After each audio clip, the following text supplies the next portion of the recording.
Assalamualaikum warahmatullahi wabarakatuh. Innal hamdalillah nahmaduhu wa nasta'inuhu wa nastahdihi wa nastaghfiruh. Wa na'udzu billahi min shururi anfusina wa min sayyiati a'malina. Asyhadu an la ilaha illallah wahdahu la syarika lahu wa asyhadu anna Muhammadan abduhu wa rasuluhu alladzi la nabiyya ba'dahu. Amma ba'd. Hadirin wal hadirat yang dimuliakan Allah Subhanahu wa taala. Kira-kira kalau antum melihat tayangan yang seperti itu tadi, ketika ditanya bagaimana nasib bangsa Palestina, yang kita saksikan tadi adalah anak-anak dan korban-korban pembantaian di Gaza pada bulan Maret 2008. Jadi masih cukup hangat. Hadirin wal hadirat yang dimuliakan Allah Subhanahu wa taala. Dari situ kita bisa melihat, merasakan bahwa penderitaan yang dialami oleh rakyat Palestina itu sampai sekarang masih terus berjalan. Kesulitan, pembantaian, pemenjaraan, pemerkosaan, perampasan, ya, semuanya masih terus berjalan. Dan sesungguhnya semua itu adalah bukan hanya rasa sakit yang mereka rasakan, tetapi sebagaimana yang disabdakan oleh Rasulullah SAW, al-mu'minu lil mu'mini kal bunyan. Atau kama qala sallallahu alaihi wasallam. Bahwa seorang mukmin dengan mukmin yang lainnya itu ibarat kal jasad. Ibarat satu tubuh. Idza istaka minhu udwun, kalau salah satunya mengeluh kesakitan, tada'a lahu sa'irul jasadi bis-sahari wal humma. Maka seluruh jasad kita itu, seluruh anggota tubuh kita akan ikut merasakan rasa sakit itu. Dan saudara-saudara kita kaum muslimin di Palestina adalah saudara-saudara seiman kita. Innamal mu'minuna ikhwatun. Karena keimanan inilah sesungguhnya ikatan yang sebenarnya, yang menjadikan antara seorang manusia dengan manusia yang lainnya terikat lebih kuat. Itu bukanlah ikatan bisnis, bukanlah ikatan pendidikan, bukanlah ikatan lingkungan, bukan ikatan darah, tetapi sesungguhnya adalah ikatan keimanan. Oleh karenanya maka sesungguhnya perhatian kita, fokus kita, empati kita arahkan, kita sisihkan, kita berikan untuk saudara-saudara kita kaum muslimin di Palestina. Dan saya yakin salah satunya adalah bagaimana bisa kita senasib sepenanggungan adalah ketika kita memahami permasalahan mereka itu secara utuh. Mengetahui permasalahan mereka itu dengan benar. Ya. Oleh karenanya akan ada empati yang tulus, empati yang benar, empati yang shadiqah ketika kita memahami permasalahan tersebut. Maka dalam kesempatan kali ini insyaallah kita akan coba untuk memahami sejarah Palestina dan latar belakang permasalahan Palestina. Palestina, sebagaimana kita sering baca di dalam banyak referensi, adalah merupakan ardul mubarakah, negeri yang diberkahi Allah Subhanahu wa taala. Di dalam surat Al-Isra ayat pertama misalkan Allah berfirman, a'udzubillahi minasyaitonirrajim, subhanalladzi asra bi 'abdihi lailan minal masjidil harami ilal masjidil aqsa alladzi barakna haulahu al-ayat. Jadi ilal masjidil aqsa alladzi barakna haulahu. Tidak hanya Masjidil Aqsa tetapi daerah yang berdekatan dengan Masjidil Aqsa itu juga Allah Subhanahu wa taala berikan berkah. Bahkan dalam sebuah ayat, walaupun khitabnya atau ditujukannya adalah kepada Bani Israel sesungguhnya. Ya qaumi dukhulul ardal muqaddasata allati kataballahu lakum wa la tartaddu ala adbarikum fatanqalibu khasirin. Udkhulul ardal muqaddasah itu yang dimaksud adalah Palestina. Jadi al-ardal muqaddasah, negeri yang disucikan. Jadi di dalam Islam ini adalah memiliki posisi lebih Palestina ini. Sesungguhnya kalau kita ketahui bahwa permasalahan kaum muslimin itu yang sedang hangat-hangatnya tidak hanya di Palestina, ya. Di Irak, di Chechnya juga masih terus berjalan, kemudian di Afghanistan, dan setumpuk permasalahan-permasalahan lain yang baik permasalahan tersebut dalam bentuk tekanan dari musuh-musuh Islam, makar dari musuh-musuh Islam, ataupun makar itu sendiri bahkan berhasil mengendalikan dan mengadu dombakan antara sesama kaum muslimin. Ini adalah menjadi permasalahan-permasalahan yang sedang dihadapi oleh kaum muslimin. Tetapi spesial untuk Palestina ini adalah Allah memberikan kelebihan-kelebihan. Palestina adalah ardul mubarakah. Kemudian juga di mana di situ adalah tempat di Isra dan di Mi'rajkan Rasulullah sallallahu alaihi wasallam. Ya.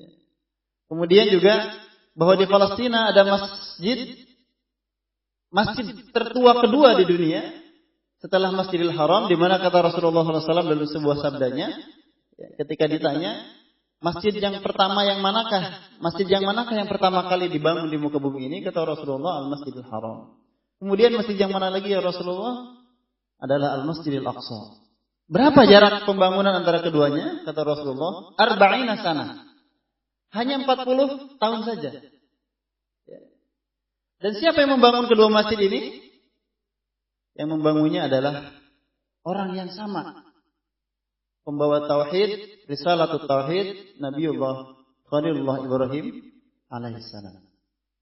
Dalam riwayat yang dikatakan bahwa Al-Aqsa itu dibangun oleh Nabi Yakub, tetapi sama bahwa Nabi Yakub adalah keturunan dari Nabi Ibrahim. Nah, hadirin yang dimuliakan Allah Subhanahu wa taala, selain itu Palestina juga adalah ardul mahsyar wal minsyar kata Rasulullah dalam sebuah hadis hasan. Nanti kita bisa cek hadisnya. Ardul mahsyar, tempat nanti dikumpulkannya manusia kelak di yaumil akhir, dan minsyar, serta dibangunkannya manusia. Ini kalau tidak yakin ini hadisnya bisa diterima, hadis hasan.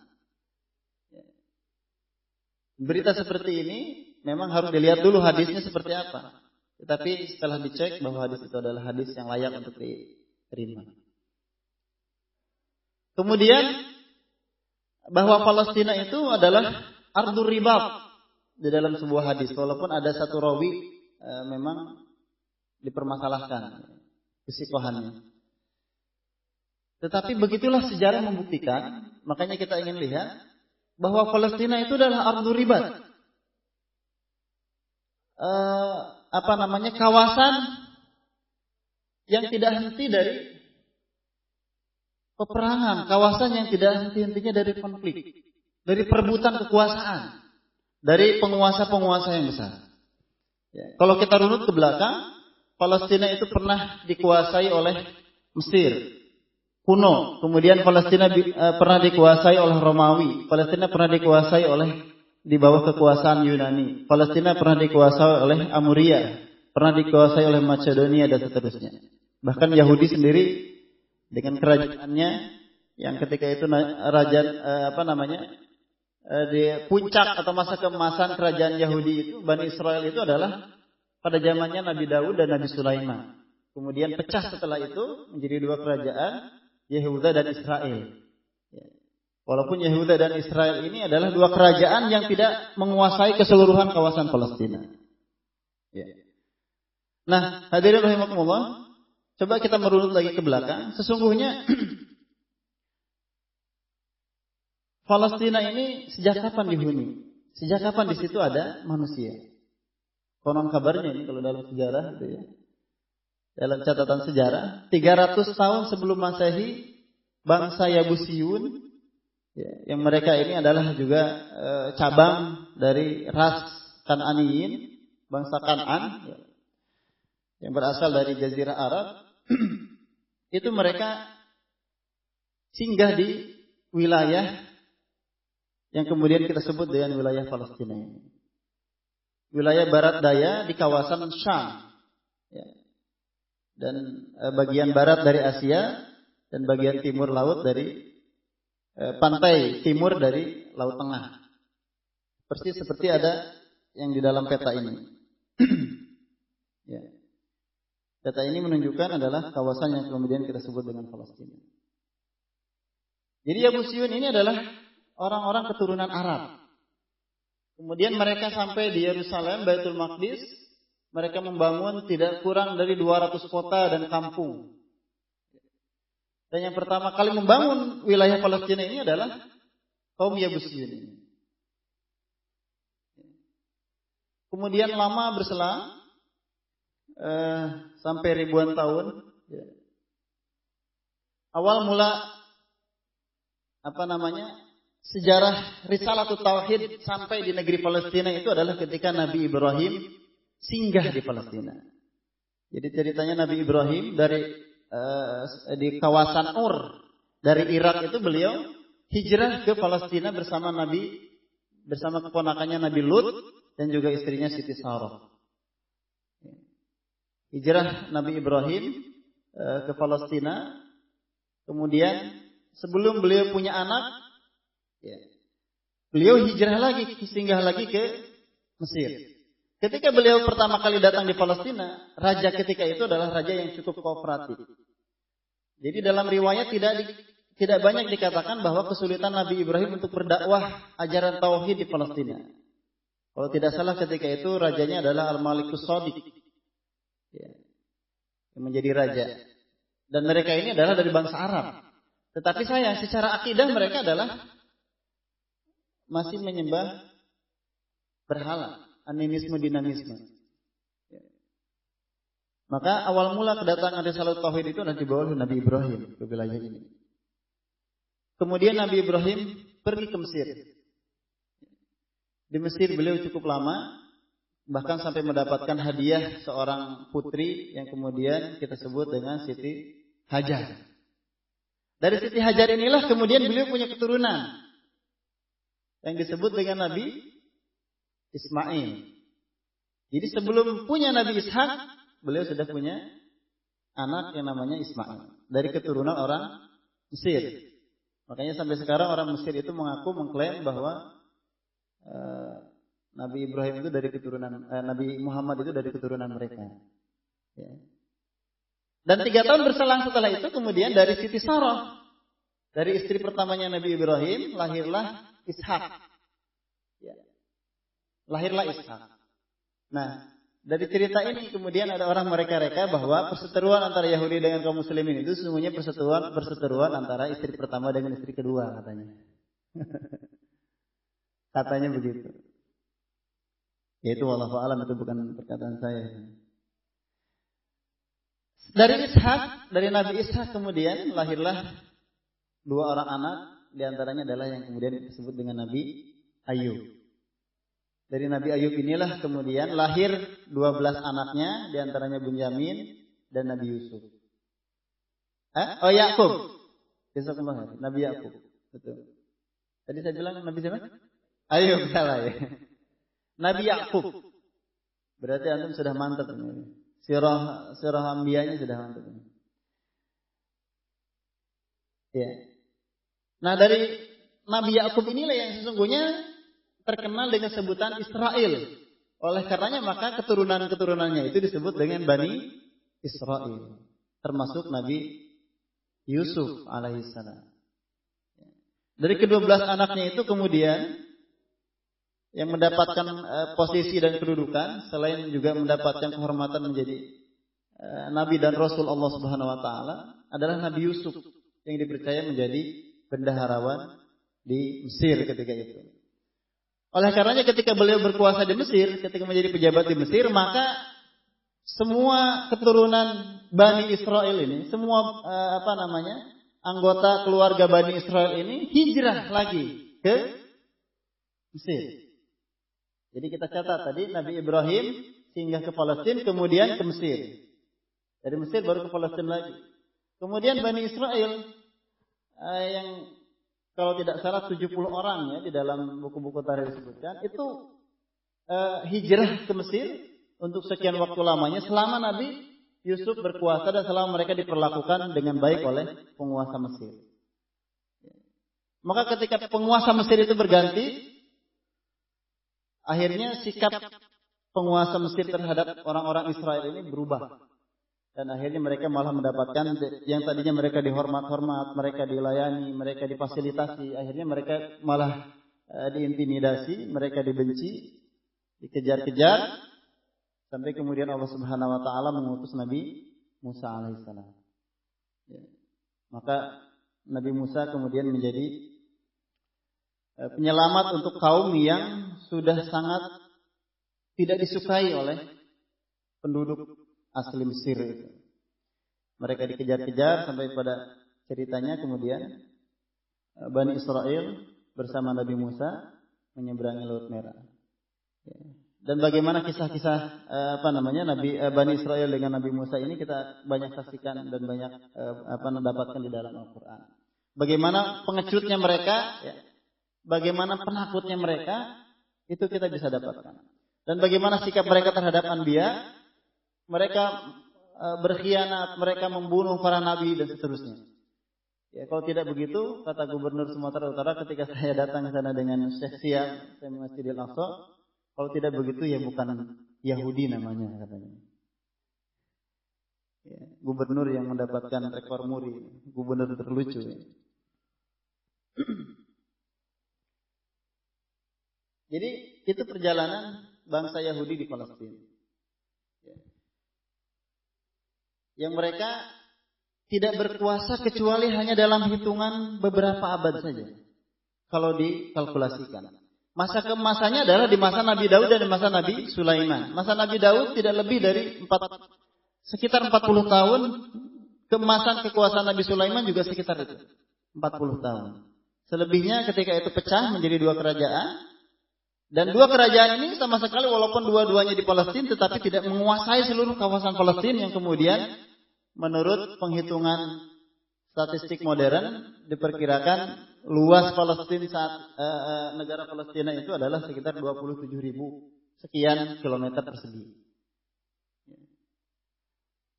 Jadi kalau dari sisi geografis sesungguhnya Palestina itu kawasan yang kadang-kadang meluas, kadang-kadang menyempit. Bukan hidup kawasannya, tetapi orang yang membuat batasan kawasan itu kemudian berubah-ubah. Gitu. Ini kalau kita perhatikan letak geografis Palestina itu memang sangat strategis. Ya, diapit antara dua benua Asia dan Afrika. Kemudian posisinya persis berada di tengah-tengah kawasan di mana kaum muslimin di sini banyak. Ya, sebelah sini sudah Saudi Arabia, kemudian di sini Mesir, ya, sini Lebanon, Suriah. Jadi persis berada di tengah-tengah jantung kaum muslimin. Ya. Oleh karenanya maka letaknya yang strategis seperti ini, itulah yang kemudian menjadi target sasaran global musuh-musuh Islam. Ya. Jadi Palestina ini ketika ditanyakan, ketika kami dulu mengantar seorang syekh juga di PKPU, ada orang bertanya, ya syekh, sekarang bagaimana kondisi rakyat Palestina? Bagaimana mereka makan? Bagaimana mereka minum? Kata Syekh, ya akhi, Palestina itu bukan negeri yang gersang. Bukan negeri yang minim SDA. Bukan negeri yang tidak ada sumber daya alamnya. Tetapi kami tidak bisa bekerja, profesi kami acak-acakan. Pekerjaan kami kemudian terputus. Semuanya adalah karena penjajahan saja. Jadi kalau di Palestina ini ada satu daerah yang daerah terendah, yaitu dekat dengan Yordan, 400 meter di bawah permukaan laut. Dan daerah itu konon kabarnya adalah daerah yang suhu panasnya tetap sepanjang tahun gitu. Jadi tetap panas gitu. Nah, kita sudah melihat letak strategis Palestina. Kemudian kita coba beranjak pada sejarah Palestina sebelum Islam. Itu yang tadi sudah saya ceritakan, 300 tahun sebelum Masehi. Ya. Kemudian Palestina pernah dikuasai oleh beberapa imperium besar seperti Romawi, Persia.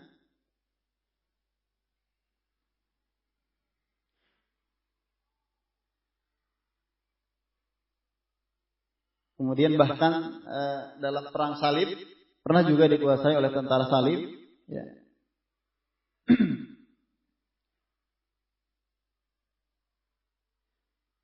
Tetapi dalam catatan sejarah, bahwa kaum muslimin sesungguhnya memiliki peran atau waktu berkuasa yang lebih lama dibandingkan dengan kerajaan-kerajaan atau kekuasaan yang lain. Ya. Dalam catatan tidak kurang dari 13 abad, bahkan yang mengatakan 14 abad kaum muslimin berkuasa di Palestina. Sampai kemudian direbut oleh penjajah Inggris, pendudukan Inggris, dan setelah itu kemudian sampai sekarang oleh Yahudi. Ya. Jadi kapan kaum muslimin mulai berinteraksi dengan kawasan Palestina ini? Sesungguhnya adalah dari sejak Nabi Ibrahim itu. Kenapa? Karena kita, walaupun orang Yahudi menganggap bahwa itu adalah nenek moyang mereka, tetapi kita menganggap bahwa kami lebih berhak untuk menganggap mereka adalah nenek moyang kami. Kenapa? Karena secara risalah, kita adalah risalah yang sesuai dengan risalahnya Nabi Ibrahim. Agama yang hanif. Akidah tauhid kepada Allah Subhanahu wa taala. Dan itulah yang dibawa oleh Nabi Ibrahim. Adapun orang-orang Yahudi dan Bani Israel adalah mereka yang menyelewengkan ajaran itu. Adalah mereka yang tidak sesuai lagi secara akidahnya, secara keyakinannya dengan para nabi, dengan Nabi Ibrahim, Nabi Yakub, Nabi Ishak dan seterusnya. Jadi secara klaim religi sebetulnya sudah tidak pas. Nanti kita akan lihat.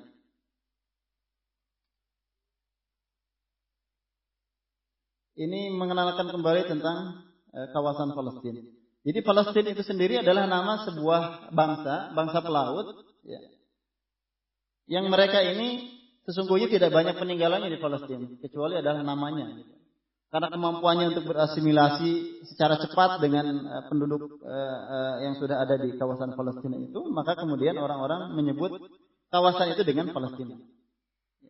Adapun orang bangsa yang tadi itu menghuni lebih awal adalah kaum Yabusiyun.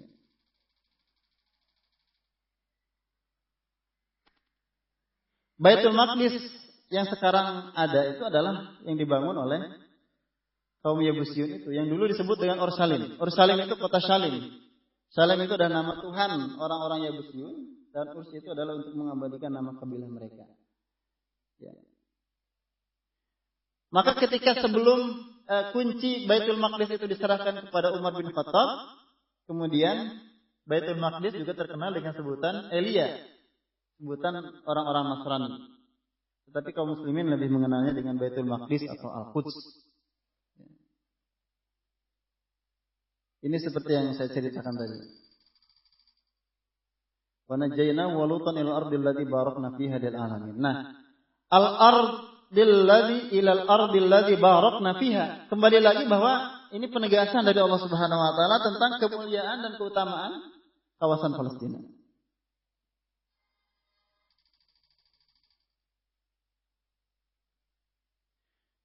Inilah yang kemudian saya tegaskan bahwa siapa yang lebih berhak, apakah kaum muslimin atau orang Yahudi terhadap kawasan Palestina. Wa idh ibtala Ibrahim rabbuhu bikalimatin fa atammahun qala inni ja'iluka lin-nasi imama qala wa min dzurriyyati, kata Nabi Ibrahim.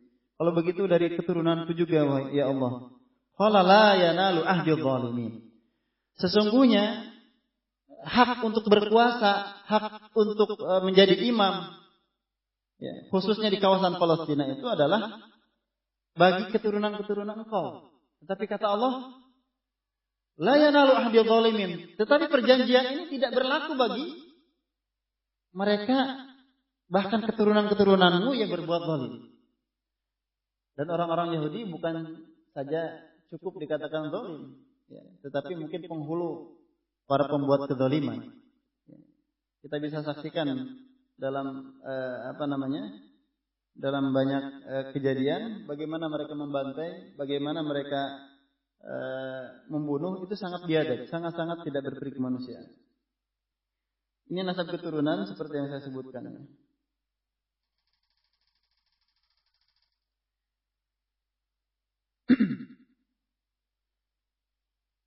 Jadi Bani Israel di Mesir hingga pada masa Nabi Musa itu cukup lama, sekitar 430 tahun. 230 tahun dengan Nabi Ibrahim, 40 tahun tersesat di Tih. Arba'ina sana, yatihuna arba'ina sana. Ini berarti bahwa janji yang dikeluarkan Allah untuk mewarisi Ardul Muqaddasah itu telah berlalu. Ya, kataballahu lakum, ya qaumi dukhulul Ardul Muqaddasah allati kataballahu lakum, itu sudah tidak berlaku. Kenapa? Karena 700 tahun ya, sudah berlalu 700 tahun karena mereka mampir ke Mesir, ya. Kemudian 40 tahun tersesat dan tidak sama sekali mempunyai kekayaan sedikit pun di Palestina.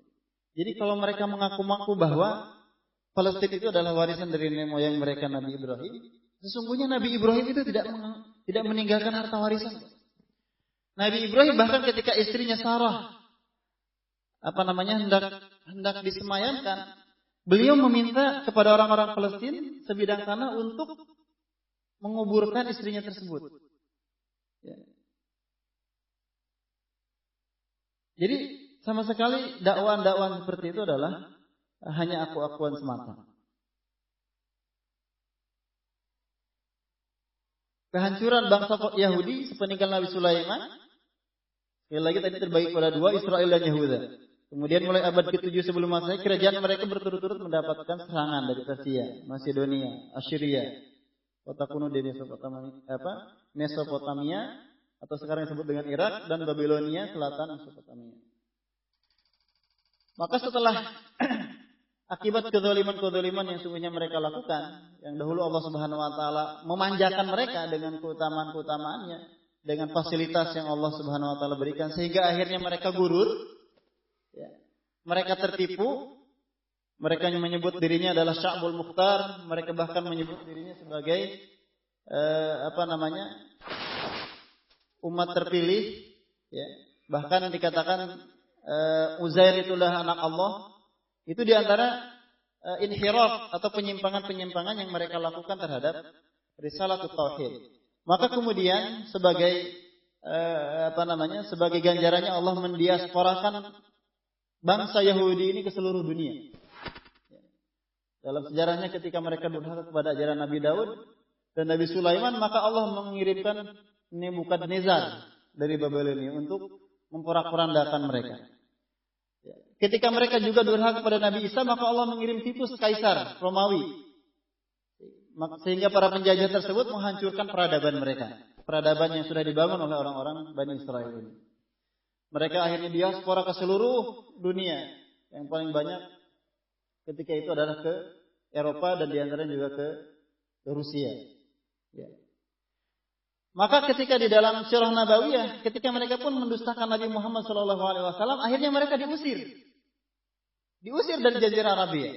Terkenal dengan ada perang Bani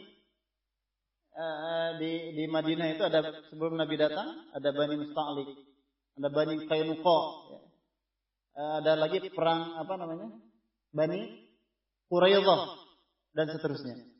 Akhirnya mereka terusir. Kenapa? Karena sikap non kooperatifnya mereka ini terhadap risalah risalah tauhid yang dibawa oleh Nabi Muhammad. Padahal sesungguhnya mereka sendiri tahu dan mereka memiliki informasi tentang kedatangan Nabi akhir zaman itu. Tetapi dengan kepungahan mereka, dengan kegururan mereka, ketertipuan diri mereka itu, akhirnya Allah Subhanahu wa taala mendiasporakan mereka ini ke seluruh dunia. Ini terbukti ya. Nah, termasuk ketika pada tahun 64 sebelum Masehi, Kaisar Romawi ketika itu menguasai Yerusalem Al-Quds yang kemudian melebarkan sayapnya ke seluruh kawasan Palestina. Ya. Maka pada masa itulah juga sungguhnya mereka menyelewengkan Taurat ya, dari yang aslinya, sehingga muncullah kemudian sekarang yang mereka pegang teguh adalah kitab Talmud. Jadi kitab Talmud itu semacam kitab tafsirnya dari Taurat. Dan penafsiran ini adalah kebanyakan bukan penafsiran dengan ilmu pengetahuan, tetapi adalah penafsiran dengan hawa nafsu mereka. Sehingga kita bisa dapatkan di dalam Talmud itu bagaimana ajaran-ajaran yang sangat diskriminatif, ajaran-ajaran yang menunjukkan mereka itu adalah memiliki paham rasial. Bagaimana dihalalkannya bermuamalah ribawi dengan orang bangsa selain mereka, dan haram bagi mereka untuk bermuamalah dengan muamalah riba, dan seterusnya. Tetapi pada masa Romawi Timur inilah kemudian Palestina dibebaskan oleh Umar bin Khattab sekitar tahun 15 atau 16 Hijriah. Sekitar tahun 15 atau 16 Hijriah. Ketika beliau Umar bin Khattab datang ke Baitul Maqdis ketika itu, ya, orang-orang Romawi yang Nasrani ini, mereka sangat salut dengan Umar bin Khattab ya. Dalam kisahnya kita mungkin pernah membaca. Karena Umar bin Khattab ketika datang ke sana, beliau tidak ketika menunggang tunggangannya, beliau selalu bergiliran dengan pembantunya. Sehingga mereka bingung membedakan mana Umar dan mana pembantunya. Maka diserahkanlah kunci Baitul Maqdis itu bukan dari orang-orang Yahudi. Sekali lagi, bukan dari orang-orang Yahudi. Jadi orang-orang Yahudi ketika Romawi Timur ini berkuasa, mereka sudah tidak ada satupun orang Yahudi di kawasan Palestina. Kenapa demikian? Karena orang Romawi Timur merasa orang Yahudi ini adalah orang bangsa yang selalu merongrong, yang selalu melakukan protes. Bahkan Qubatus Sokhro atau Sokhro sebagai tempat dimi'rajkannya Rasulullah, diangkatnya Rasulullah ke langit. Itu ketika di masa Romawi Timur berkuasa terhadap Palestina, itu dijadikan tempat sampah. Kenapa demikian? Karena mereka saking bencinya kepada orang-orang Yahudi yang selalu menjadikan tempat ini adalah sebagai tempat ibadah mereka. Saking bencinya akhirnya mereka jadikan tempat batu atau Sokhro itu, yang sekarang dibangun di atasnya Kubah, yang itu kemudian disalahpahami oleh kaum muslimin sebagai Baitul Maqdis, ya. Disalahpahami oleh kaum muslimin sebagai Baitul Maqdis, Masjidil Aqsa, itu dijadikan tempat sampah. Akhirnya kata Umar bin Khattab, sekarang bersihkan tempat ini karena ini adalah kiblatul anbiya. Jadi kiblatnya para nabi itu adalah Sokhroh yang berada di bawah Qubatus Sokhroh itu sendiri. Wallahu alam, itu menurut sebuah referensi. Saya belum mengecek lagi. Saya sesungguhnya juga punya pertanyaan. Mungkin bisa jadi hadirin ini yang bisa dijawab. Kalau letak kiblat di Masjidil Haram itu adalah bangunan Ka'bah itu sendiri. Sampai saat ini saya bertanya, sebenarnya kalau yang dulu kiblat pertama kaum muslimin itu yang mana letaknya? Apakah batu itu sendiri yang menurut referensi yang sudah saya baca itu adalah kiblatul anbiya atau masjid? Nanti saya akan coba kenalkan ya, kalian sekalian tentang kawasan Baitul Maqdis. Jadi mulai 15 Hijriah atau sekitar 600 berapa itu ya? Lupa saya ini. Palestina kemudian berada di bawah kekuasaan Islam. Ya, ini peristiwa Isra Mi'raj katanya. Dari Masjidil Haram ila Masjidil Aqsa kemudian diangkat ke langit. Ini yang kemudian saya sebut tadi dengan Qubatus Sokhroh. Ya. Jadi Kubah ini dibangun belum lama, pada tahun 92 Hijriah di masa kekhalifahan Khalifah Umawi Abdul Malik bin Marwan. Jadi pada tahun 97 Hijriah inilah Qubatus Sokhroh yang kemudian kita sering sebut sebagai Al-Quds itu, Masjidil Aqsa itu dibangun oleh seorang khalifah Bani Umayyah Abdul Malik bin Marwan. Dan menurut seorang sejarawan pemerhati peradaban dari Eropa, bahwa Qubatus Sukhra ini sesungguhnya layak dijadikan sebagai salah satu keajaiban dunia. Kenapa? Karena saking uniknya arsitektur dari kubah itu sendiri. Wallahu alam, saya cuma bisa melihat dari foto saja gitu. Mungkin dia memang sudah pernah ke sana. Nah, di Sukhra ini sering terjadi khurafat. Khurafat apa? Khurafat bahwa konon kabarnya ada batu yang tergantung. Dalam beberapa forum saya mendapatkan pertanyaan seperti itu. Ketika di Aceh, ketika di Sumatera kemarin mengantar kata Syekh Siam, wallahi itu adalah khurafat katanya. Itu hanya cerita-cerita bohong belaka. Di kami itu tidak ada yang seperti itu. Itu hanya salah satu bagian daripada pemahaman yang salah terhadap Masjidil Aqsa. Nah, Islam berkuasa di Palestina.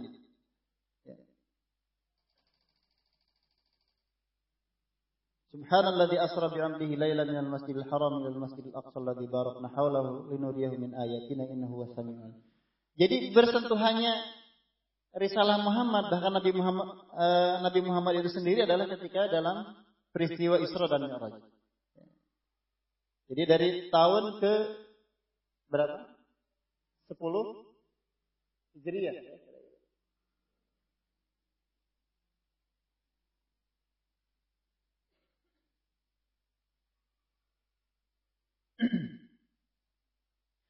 Jadi memang sudah ada ekspansi di masa Abu Bakar As-Siddiq itu sendiri. Ya. Amr bin As setelah menaklukkan Gaza itu ketika itu masih masuk ke Mesir ya. Secara berturut-turut kemudian menaklukkan Samara, Irak, Nablus, Lut dan daerah sekitarnya, Yubna, Awamas, Bait Jibrin, Arab Saudi, Yafa, Rafah, dan kemudian Abu Ubaidah pada masa Khalifah Abu Umar bin Khattab 634-644 Masehi berhasil menaklukkan Elia. Jadi di bawah kepemimpinan Abu Ubaidah bin Jarrah. Elia atau Baitul Maqdis itu kemudian bisa ditaklukkan. Maka pada masa itulah kemudian ketika kunci Baitul Maqdis diserahkan, ada yang disebut dengan Konvensi Umar. Konvensi Umar ini menyatakan bahwa agar Elia atau Baitul Maqdis tidak dihuni oleh orang-orang Yahudi. Jadi ini kesepakatan antara patriark Romawi dengan Umar bin Khattab.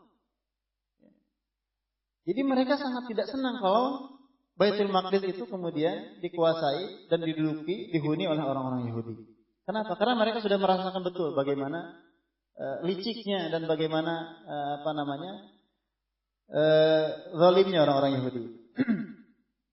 Nah, Konvensi Umar ini tetap dihormati dan dilaksanakan sepanjang sejarah Islam. Karena kaum muslimin diperintahkan untuk mentaati sunnah Khalifah Rasyidin yang mendapat petunjuk adalah tidak dapat dipungkiri lagi bahwa Umar pun termasuk di antara mereka, sehingga muncul suatu masa yang melanggar dan membuat kepalsuan terhadap Umar dengan menghapus teks perjanjian Umar tersebut tentang pelarangan orang-orang Yahudi bermukim di Baitul Maqdis, dan kami tidak tahu bila teks perjanjian Umar ini sudah dipalsukan.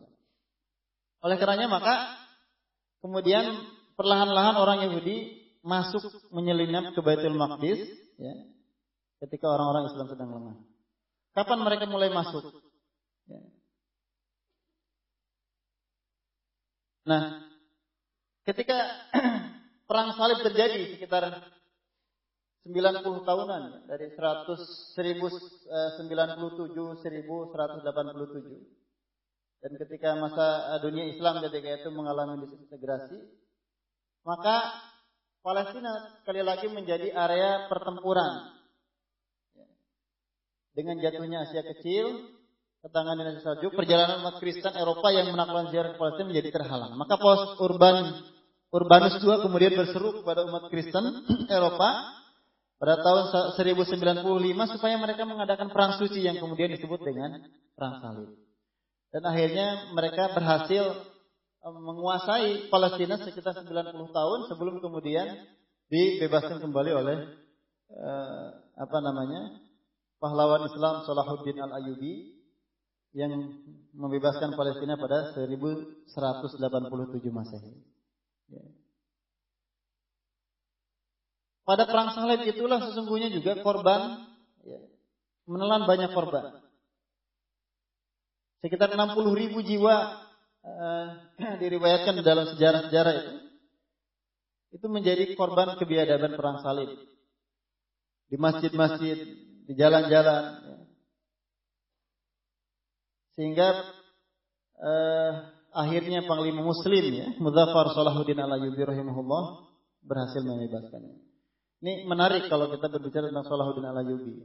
Bagaimana proses dan perjuangan beliau dengan bala tentara kaum muslimin ketika itu membebaskan Palestina, itu banyak kisah-kisah unik.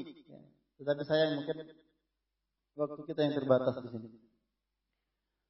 Masa kepemimpinan Islam yang terakhir di Palestina itu adalah masa kepemimpinan Turki Utsmani.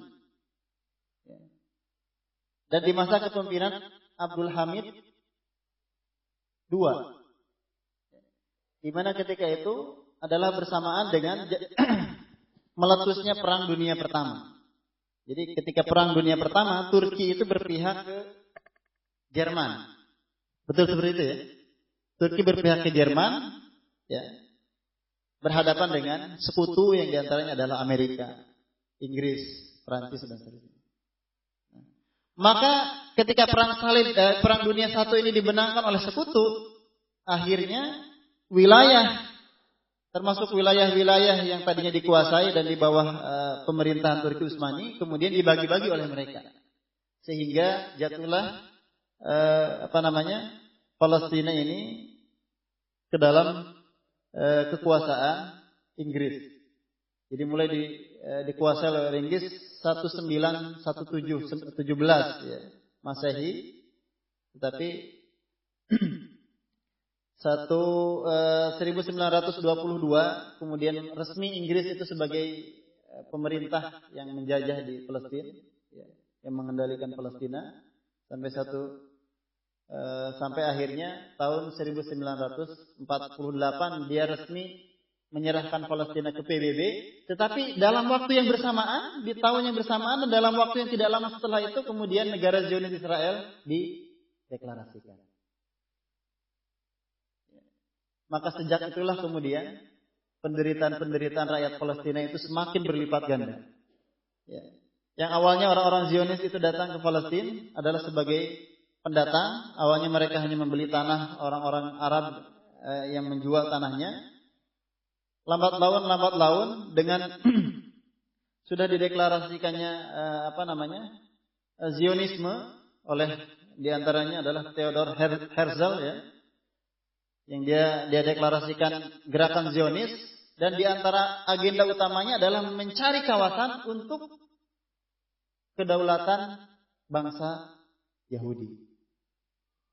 Jadi mereka sampai sejauh itu ketika diaspora ke seluruh negara itu memang mereka bukan orang-orang yang secara ekonomi kelas bawah, tidak. Tetapi mereka adalah kelompok yang dikucilkan. Mereka kelompok yang dibenci, bahkan di daratan Eropa sekalipun. Sehingga akhirnya mereka merayu Amerika, mereka merayu Inggris.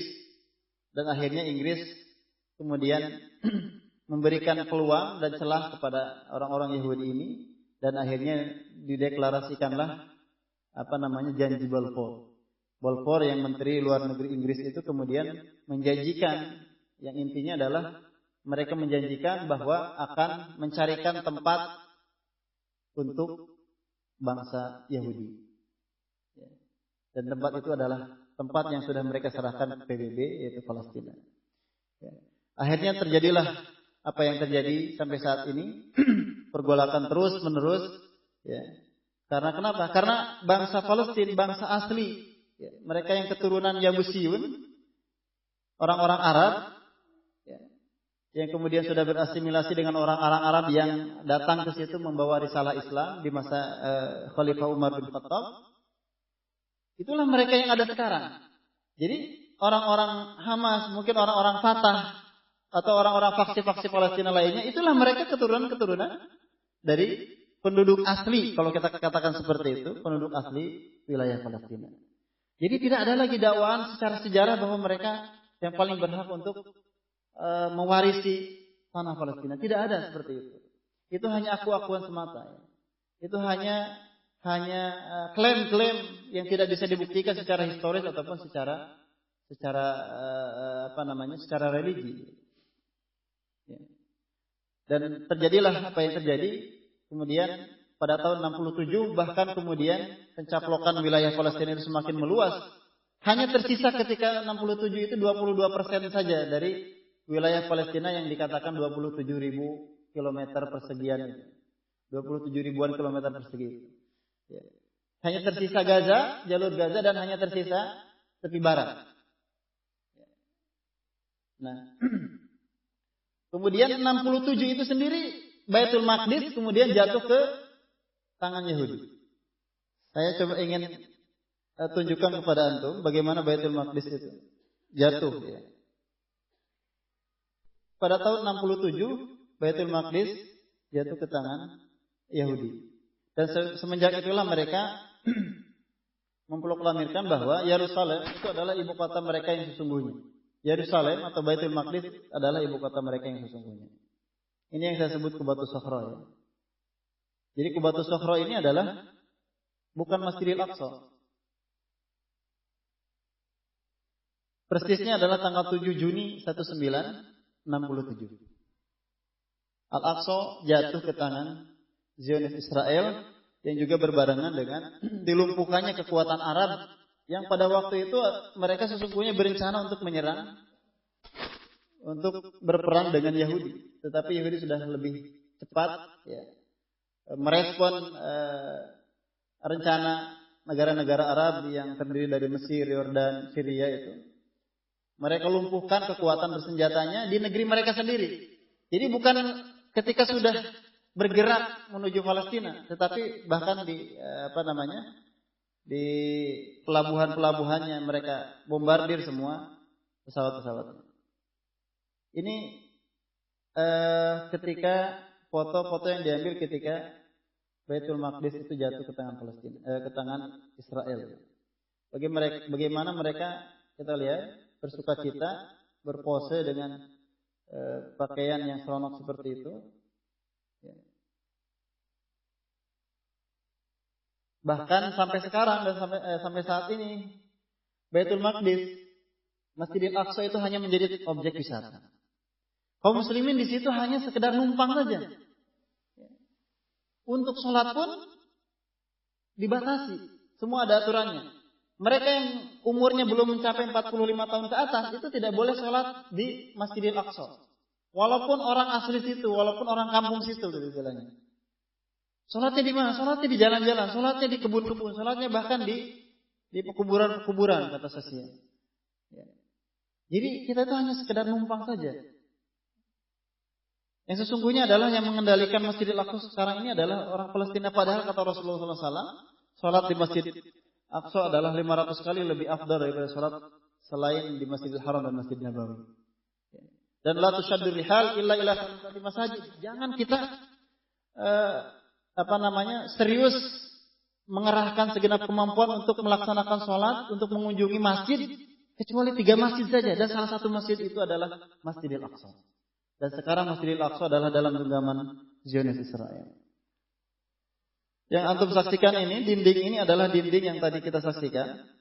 Ya, ini adalah sebelum mereka renovasi, sebelum mereka otak-atik, kemudian mereka renovasi dan kemudian inilah disebut dengan Haitul Buraq atau benteng ratapan.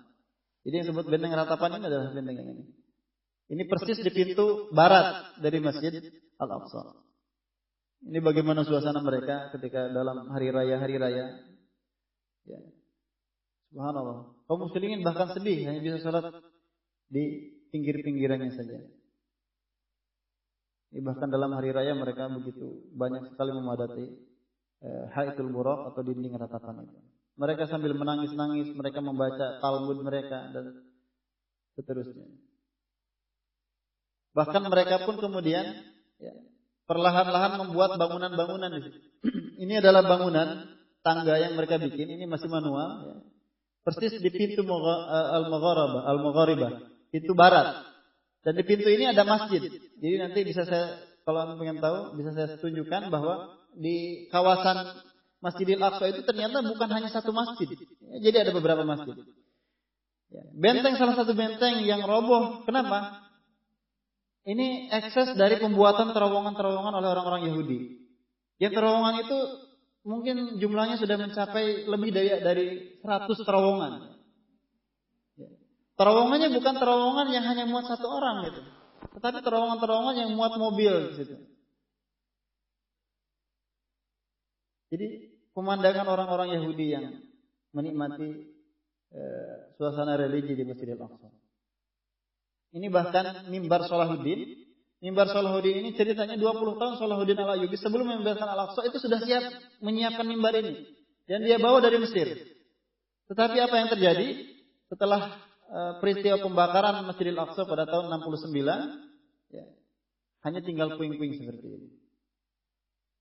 Jadi betapa masjid suci umat Islam yang ketiga ini dicemari oleh orang-orang yang tidak mengerti akan kemanusiaan.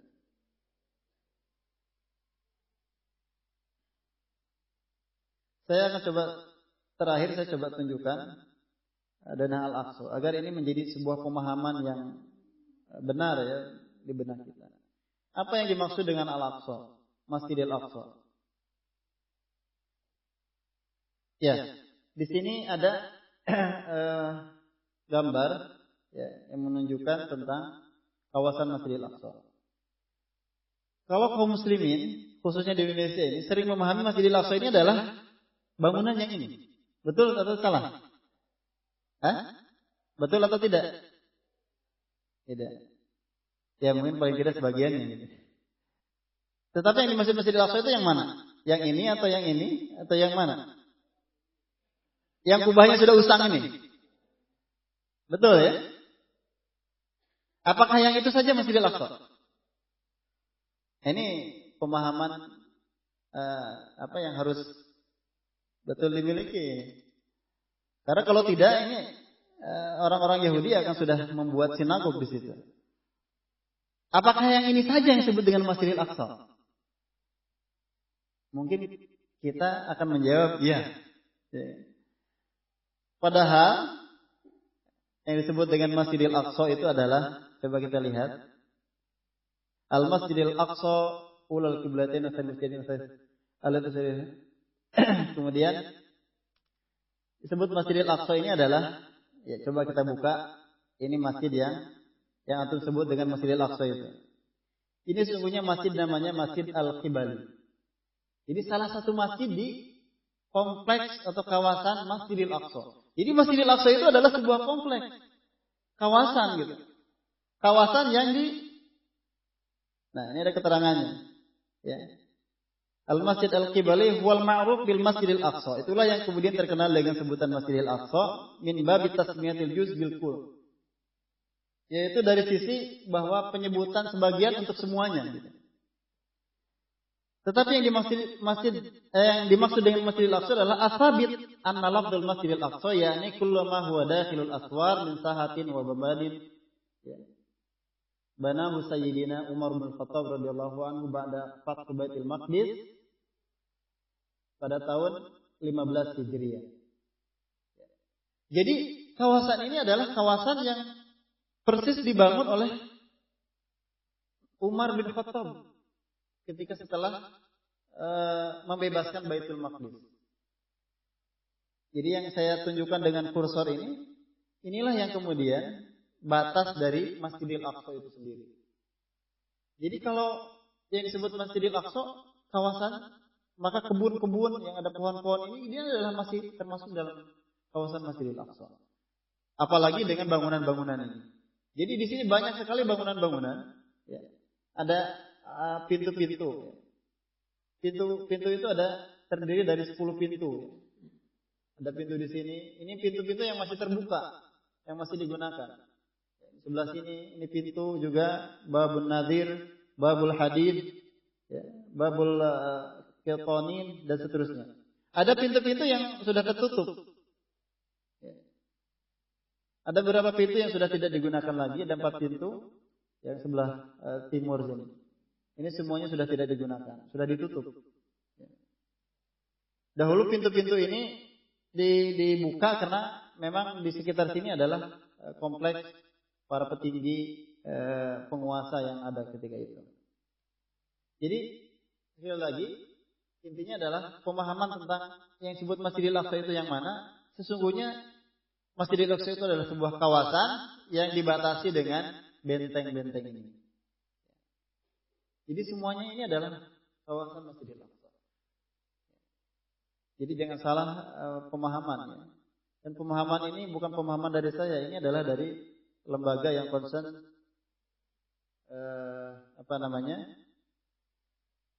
terhadap permasalahan Masjidil Aqsa. Barangkali itu ya, kira-kira sudah cukup panjang, lebih dari waktu yang diberikan seputar sejarah, walaupun memang tidak rinci betul ya. Paling tidak memberikan gambaran terhadap kita bagaimana sejarah Palestina dan bagaimana sesungguhnya latar belakang permasalahan yang ada. Jadi permasalahannya adalah seperti yang sudah kita utarakan tadi, yang sampai sekarang masih terus bergejolak. Ya. Berita terakhir atau perkembangan terakhir adalah pasca pemilihan umum itu, ketika kemudian Hamas akhirnya diboikot ya, oleh Israel, Amerika dan antek-anteknya, maka kemudian sekarang ada dua pemerintahan yang berjalan di wilayah yang dikuasai yang hanya 22%-nya itu, yaitu di Gaza dan tepi barat itu. Kalau di Gaza, ya, pemerintahan Hamas sebagai pemenang pemilu adalah mereka yang mengendalikan Gaza sekarang. Setelah mereka membersihkan Gaza dari unsur-unsur antek-antek Zionis dan orang-orang yang mengkhianati perjuangan bangsa Palestina. Ya. Secara keamanan 100% aman. Bahkan seorang delegasi PBB mengatakan bahwa Gaza itu adalah satu-satunya zona teraman di kawasan Palestina.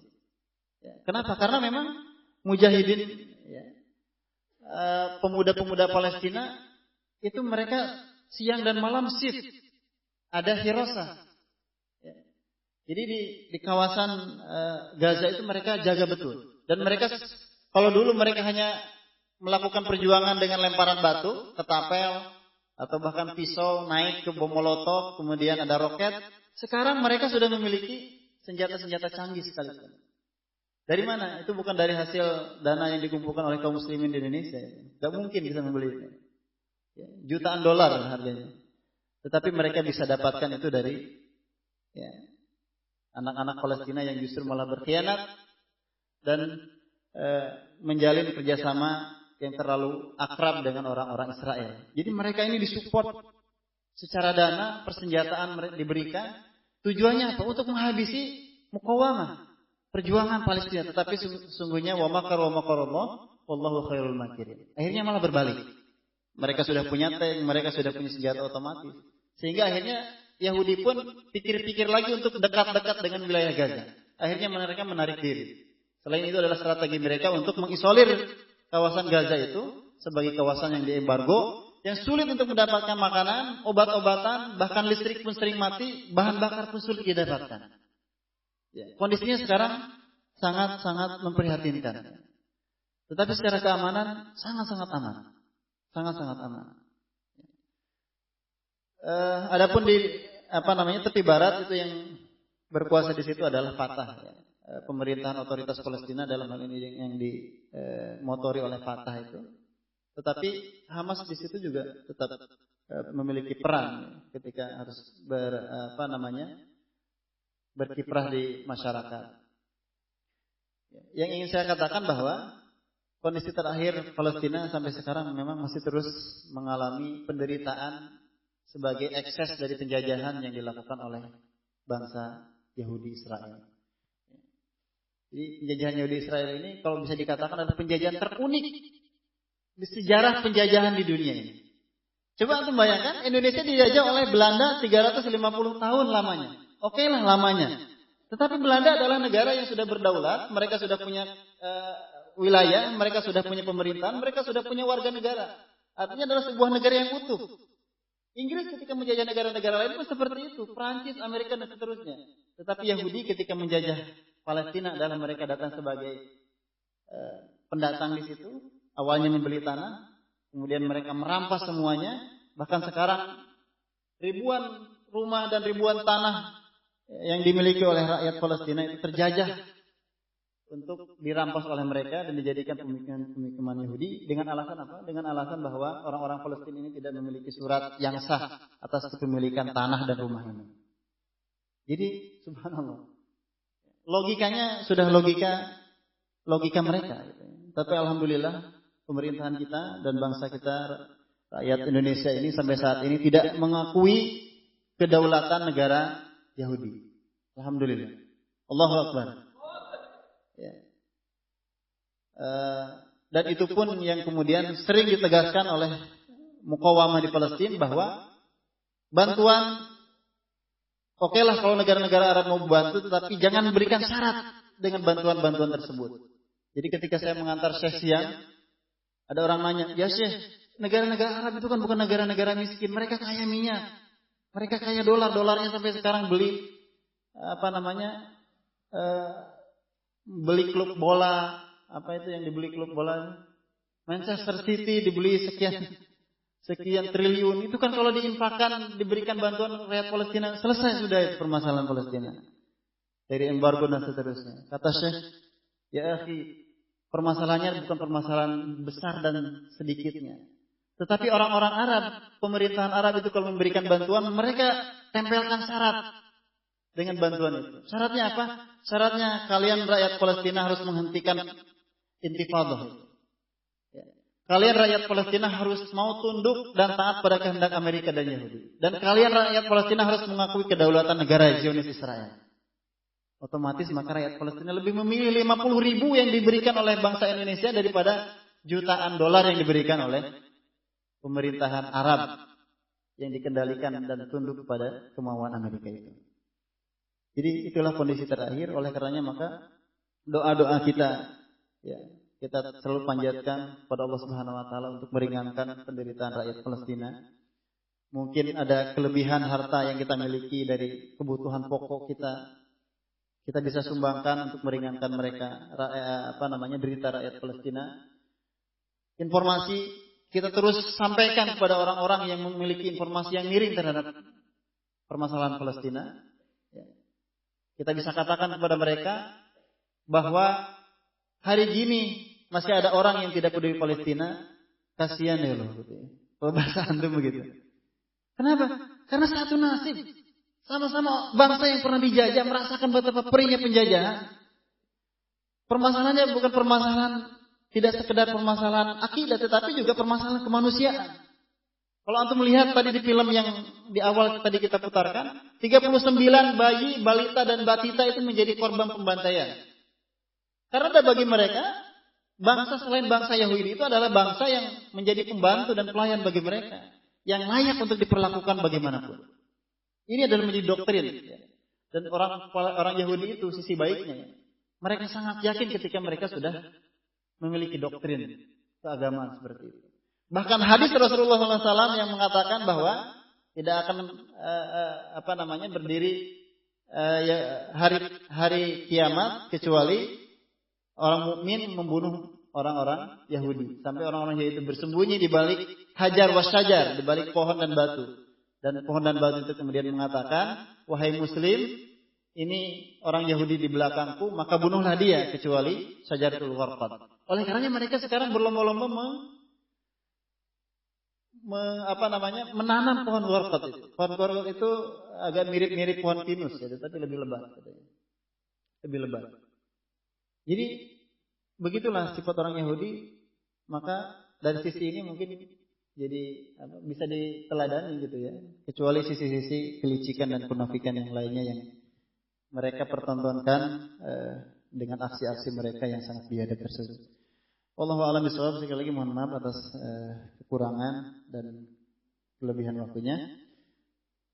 Aqulu qouli hadza wa astaghfirullah li wa lakum. Assalamualaikum warahmatullahi wabarakatuh.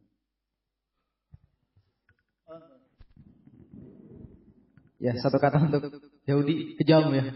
Aduh, coba kalau ada depan kita mau kita apakan gitu. Oke, teman-teman. Barangkali dua penanya yang spesial ya. Silakan singkat saja. Oke.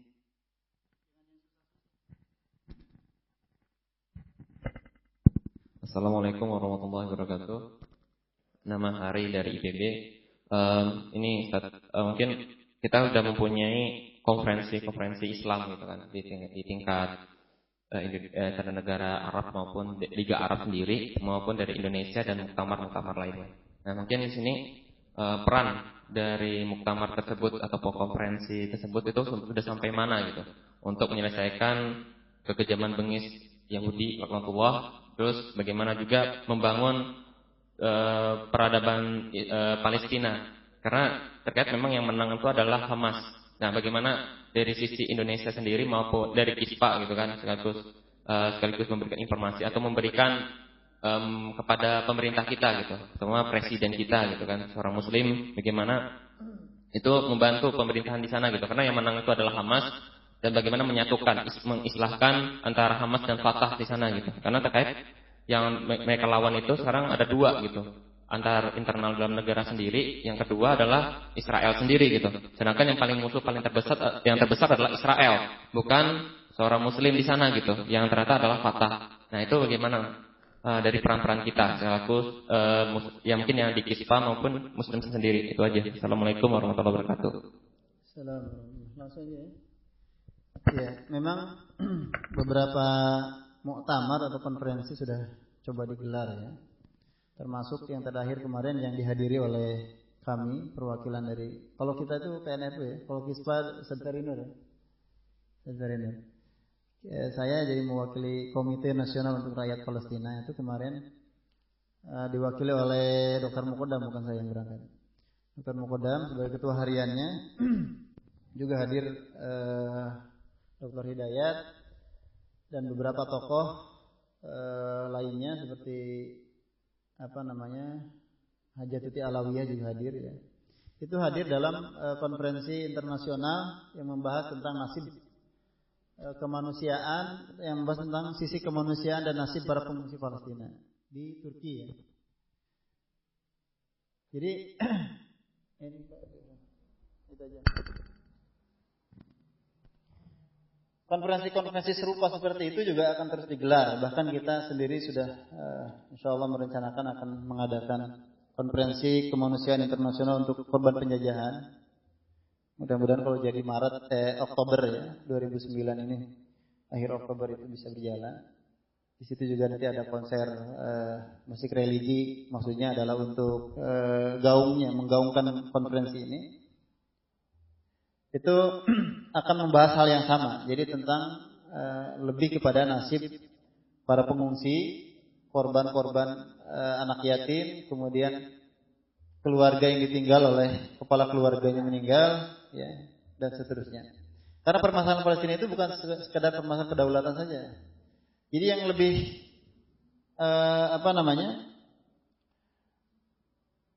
kalau mungkin saya tunjukkan di sini, atau yang sudah saya hapus tadi ya.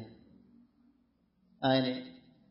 Jadi permasalahan bangsa Palestina itu adalah satu penjajahan, ya. Kemudian jatuhnya Masjidil Aqsa, penghancuran Al-Aqsa, penafian hak pengungsi. Jadi pengungsi itu yang sudah mengungsi ke Libanon, mengungsi ke Syria, itu mereka sulit untuk mendapatkan hak kembali. Dan mereka di tempat, di negara yang tempat mereka mengungsi itu tidak menurut aturan internasional ya, saya kurang tahu persis itu bunyinya seperti apa. Itu tidak boleh memiliki kewarganegaraan Libanon selama statusnya adalah pengungsi. Kecuali mungkin lain kalau misalkan mereka menikah, wallahu alam, saya kurang tahu. Ya, sepengetahuan dari Syekh yang pernah hadir dan dialog dengan kita, ketika saya tanyakan, Syekh Anda ini kebangsaannya apa? Ya saya Palestina, tapi tinggal di Libanon sudah berpuluh-puluh tahun. Dan harta milik yang saya miliki, walaupun saya sudah punya 20 perusahaan, itu bukan atas nama saya, tetapi atas nama orang lain. Jadi itu salah satu penderitaan para pengungsi itu seperti itu. Jadi mereka walaupun sukses di negara-negara tempat mereka mengungsi, mereka tidak bisa mengklaim itu hartanya. Mungkin dimasukkan itu sebagai harta anaknya yang sudah menikah dengan orang situ. Saya bilang, udah saya menikah aja dengan orang Indonesia biar harta Anda itu bisa jadi Anda klaim sebagai harta milik Anda. Karena orang ini adalah orang kaya. Jadi penafian hak kembali ya, pengungsian. Kemudian pemenjaraan. Sekarang sudah agak berkurang, sekitar 1000-an, 10.000 rakyat Palestina itu masih dipenjara. Ya. Jadi permasalahannya tidak hanya permasalahan kedaulatan negara tadi itu ya. Jadi permasalahan-permasalahan besar dan itu yang mungkin harus segera diselesaikan. Nah, permasalahan ini pun masih terus hangat dan menjadi bahan perjuangan, fokus perjuangan dari Muqawamah. Bagaimana mereka ingin membebaskan rakyat Palestina yang mendekam dalam penjara-penjara Zionis Israel yang mereka itu dipenjarakan mungkin bukan karena perbuatan pelanggaran hukum, tetapi hanya sentimen-sentimen orang Zionis Israel saja. Kemudian secara politik kedaulatan negara jelas ya. Saya yakin ada usaha yang intensif baik dari Fatah ataupun yang dari Hamas untuk bagaimana merebut hak-haknya, hak-hak wilayah mereka yang sudah dicaplok oleh Zionis Israel. Ya. Cuma saya tidak tahu persis seperti apa ya, gerak mereka dalam merumuskan. Yang jelas untuk berdirinya negara itu tidak hanya sekedar semangat, ya kan? Tidak hanya sekedar kemauan. Mereka harus siapkan SDM, mereka harus punya diplomat-diplomat, mereka harus punya ahli hukum, mereka harus punya calon-calon yang mengisi birokrasi di pemerintahan itu. Dan itu saya yakin semuanya sudah disiapkan. Dan termasuk Indonesia. Dan salah satu kontribusi Indonesia itu adalah memberikan sebagai fasilitator untuk rakyat Palestina, perwakilan dari mereka untuk dididik. Di antaranya di antara berita yang mungkin kita baca ya, beberapa minggu atau bulan ke belakang, ada sekitar berapa orang gitu ya, lebih dari 10 orang Palestina, mereka dididik di sini untuk belajar tentang diplomasi. Itu adalah sebagai langkah yang cukup bagus dari pemerintah Indonesia. Bahkan beberapa waktu ke belakang juga ada muktamar setingkat menteri yang dilaksanakan di Prakarsai oleh Indonesia dan Afrika Selatan, mengundang negara-negara yang lainnya untuk membahas tentang masalah Palestina ini. Jadi secara pemerintahan itu sudah ada upaya-upaya, walaupun memang mungkin belum optimal. Dan dari LSM, dari NGO, lembaga swadaya masyarakat ini juga kita terus dorong untuk bisa mengentaskan sisi-sisi yang tidak terjamah secara optimal oleh pemerintah gitu. Masalah kemanusiaan, masalah pengungsi. Misalkan bagaimana memberdayakan anak-anak Palestina. Mereka di sana sekolah-sekolahnya sudah dibombardir. Mereka kalaupun belajar di bawah moncong senjata orang tentara-tentara Yahudi. Ya, mungkin Anda belum lihat di sini sebenarnya ada foto-fotonya ya. Bagaimana mereka belajar, bagaimana perjalanan ke sekolahnya yang mungkin tadinya hanya 10 menit, itu sekarang ditempuh dengan berjam-jam. Kenapa? Karena orang-orang Yahudi sudah mulai mendirikan benteng rasial, yang benteng ini tingginya bahkan melebihi tingginya benteng Berlin di sebagian tempat. Benteng Berlin itu berapa meter? 8 ya. Ini bahkan ada yang di atas 8 meter. Lebarnya 100 meter. Kemudian mereka persenjatai dengan kawat-kawat yang dialiri listrik. Bahkan kalau orang dari satu kampung ke kampung yang lainnya, itu masih di wilayah Palestina. Karena mereka membangun benteng-benteng itu adalah mengambil tanah-tanah milik rakyat Palestina. Dari satu kampung ke kampung yang lainnya mungkin untuk menziarahi keluarganya, itu harus pakai paspor. Mau pergi ke pasar pakai paspor. Pergi ke tempat kerja pakai paspor. Mungkin sekolah pun mereka pakai paspor. Subhanallah. Ini adalah permasalahan-permasalahan yang juga harus dipecahkan harus kita bantu. Ya. Tidak hanya semata permasalahan kedaulatan negara dan masalah-masalah politik itu tadi. Ya. Itu barangkali jawabannya. Saya memang tidak tahu persis sampai sejauh mana ya keefektifan konferensi-konferensi itu. Yang jelas saya yakin memang ada sumbangsinya, walaupun memang masih belum optimal ya untuk menjadikan Palestina sebagai negara yang berdaulat. Tidak hanya berdaulat, tetapi mereka mengambil kembali hak-haknya. Kenapa? Karena sekarang ini jadi disetir pemahamannya diarahkan seperti ini. Bagaimana Anda ini orang-orang Palestina ini memiliki negara yang berdaulat, negara yang yang disegani oleh rakyatnya, negara yang mampu mengatur dan mengelola pemerintahannya, ya. Tetapi Anda tadi itu, ya, mengakui kedaulatan negara Zionis Israel. Itu kan dengan kata lain bahwa kita hanya berserah diri saja dengan hak-hak yang sudah diambil. Jadi ketika mereka sudah merampas 70 berapa persen, ya? 78%-an dari kawasan Palestina itu, kemudian mereka pengen damai. Damai dengan syarat itu tadi. Itulah yang kemudian tidak disepakati oleh pemenang pemilu Palestina itu, oleh kelompok Hamas yang sekarang mengendalikan Gaza. Mereka tidak sepakat dengan syarat itu, oleh karenanya sepanjang syarat itu ada, maka mereka tidak akan mau berdamai dengan Zionis Israel. Kenapa? Karena artinya setelah mereka merampas, kemudian mereka ingin melegitimasi dengan kata perdamaian.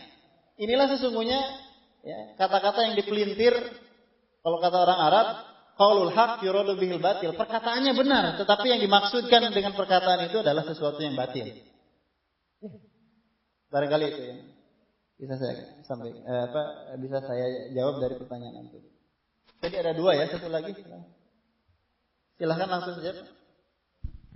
Dari sebelah sana barangkali ada. Oke, singkat saja ya, Pak. Satu pertanyaan. Ya, saya pikir Yahudi yang memegang teguh Zionisme itulah yang memang menjadi musuh kaum muslimin. Yahudi di zaman Rasulullah pun ada yang kemudian Islam, kan? Ya. Yang menunjuki yang menjadi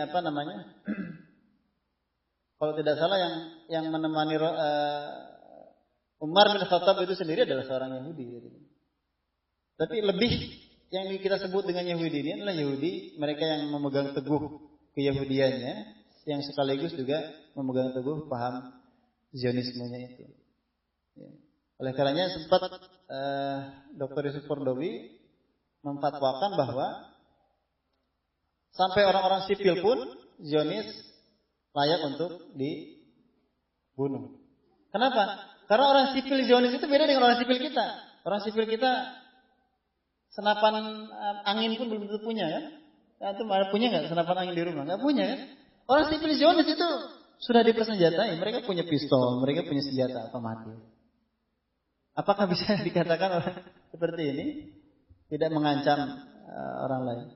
Ya. Oleh karenanya jangan aneh ketika turun fatwa seperti itu. Jadi yang kita sikapi dengan sikap-sikap seperti yang kita bahas tadi adalah orang Yahudi yang memiliki pemahaman Zionis. Memang ada beberapa petinggi, wallahu alam, mudah-mudahan memang betul ya dari lubuk hatinya. Dia datang bahkan sempat di Salam UI di mana gitu acara. Dia sendiri menentang invasi yang dilakukan dan kekejaman yang dilakukan oleh pemerintahan Zionis Israel ya, terhadap rakyat Palestina. Ya, seorang rabi, saya lupa namanya, saya pernah baca juga di Era Muslimnya. Jadi memang ketika orang dengan pemahaman seperti itu, kita posisikan mereka sebagai ahlu kitab. Gitu. Kita posisikan mereka sebagai orang kafir yang zimmi lah. Tetapi kita nggak tahu ya, itu harus dengan sepengetahuan apakah itu takfir dan seterusnya, juga kita harus tetap dengan ala basirah ya, dengan pengetahuan yang utuh gitu tentang itu. Kalau saya melihat seperti Jimmy Carter sendiri ketika berkunjung ke para pemimpin Hamas, mungkin ada sedikit kecurigaan kalau saya. Kunjungannya itu kan dia berkunjung sebelum ke situ kunjungan juga ke Israel gitu. Ya, itu wallahu alam. Hal-hal seperti itu memang untuk media kita kan sangat terbatas. Ya. Sementara yang menguasai media dan mengendalikannya adalah juga orang-orang yang yang mendukung Zionis Israel ini. Wallahu alam.